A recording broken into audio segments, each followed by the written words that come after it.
Referring to here. Pam Reynolds, not Susan Blackmore, right?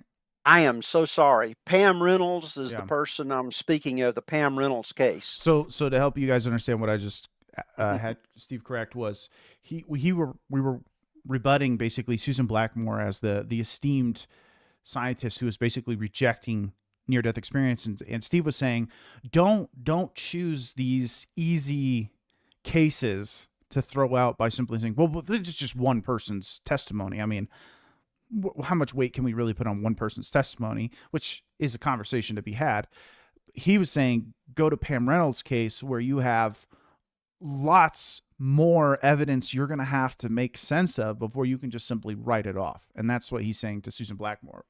Go and engage with those cases to begin with before you start going down towards some of the cases that have fewer lines of evidence for them. So the author of this article really just doesn't go in and deal with the evidence on the other side.